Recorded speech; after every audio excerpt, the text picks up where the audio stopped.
take us through that strip sack and then seeing Jordan Brooks pick it up after.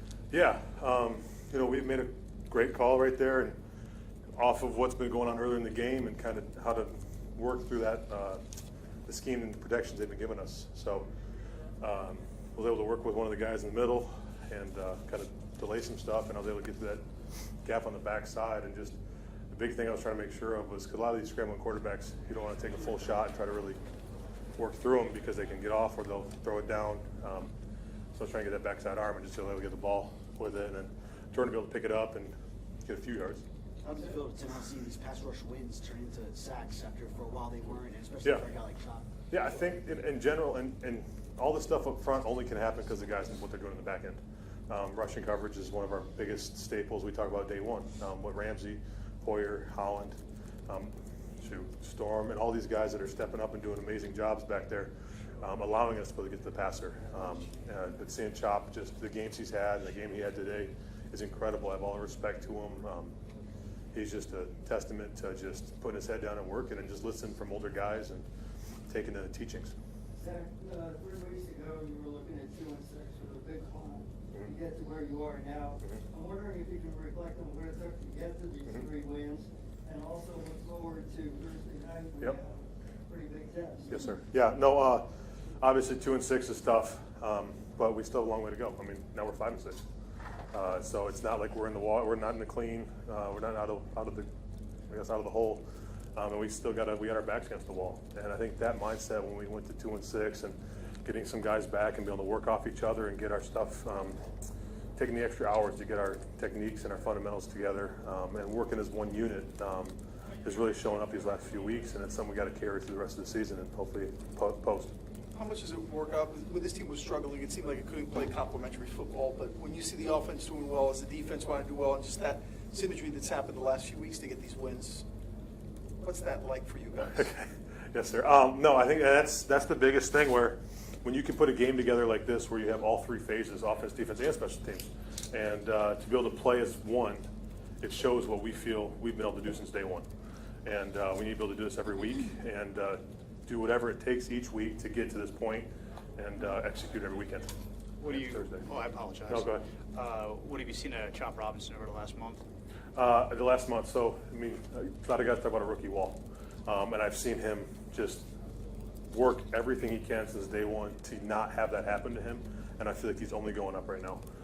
He's taken tips from Agba, Calais, Chubb, Phillips when he was around in the room with them, and just really working through everything he can to not have that happen to him, and as well as just improve his game and accelerate the college to NFL transition. And I think it's been showing up amazing these last few weeks. Do you let yourself kind of think about, oh man, we get Chubb back and we could really have something here? I respect the heck out of Chubb. I cannot wait to see him out there. Obviously, we were together last year a lot on the same side, and we want to think about each week. I don't know what his story is.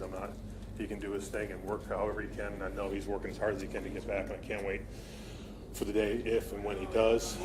But we got Green Bay in 4 days. So, Zach, obviously New England had a different quarterback last time. But what did you learn about this Patriots offense in the first meeting that you kind of used to your advantage today? I think it's obviously a new quarterback, and I think he's going to be a great quarterback. He's got a lot of gifts and abilities, and as he's working through this year and learning, I think it's going to be a lot of battles in the future. I'm excited for that. What do you do with 4 days to another NFL game? How do you get your body prepared? Ice tub. Ice tub, Normatec, massage, a lot of stuff into that. And Calais has taught me a lot of extra just different things that he's learned through the years as well, to be ready. And stuff starts last week too. I mean, because you think about from last Thursday, which is usually your big day in the NFL with our team, is you got 2 games in 7 days.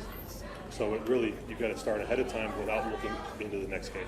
Speaking of ice, it's supposed to be pretty cold out there. So let's get ahead of the story before you hear about it all week. Mentally, how do you prepare to play in an environment like that? I try to not think about it at all.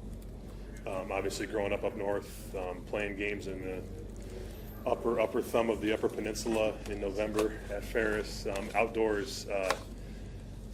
I've played a lot of games like that, and there's some tips and things that you can do, but in reality, it's just go out there and play. The biggest thing is keeping loose. not let anything get tight. You glad they didn't trade Clay? What's that? Are you glad, how glad are you that they didn't trade Calais? There's no one's game I ever has come to respect more than Calais is up front in the D-line. Being with him this year and just the energy, the attitude, and the mindset he brings every week, it can't be matched. And that's the reason why he is who he is today. And doing what he's doing in 17 years. How much of a lift was it for this entire franchise when Tua came back? Obviously, the turnaround of the offense is apparent, but does that seep over to the defense too?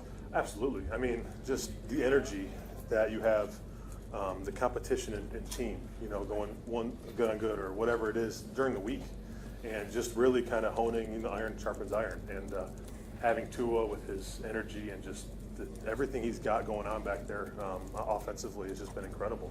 And just that to rally off of that on both sides of the ball is incredible. And, we talk about complementary football, so when they're doing that, we can do our thing and vice versa. So you want to have a team that's well-rounded that can pick each other up on both sides of the ball and really work together to win the games. Thank you. Yeah. Thanks, guys.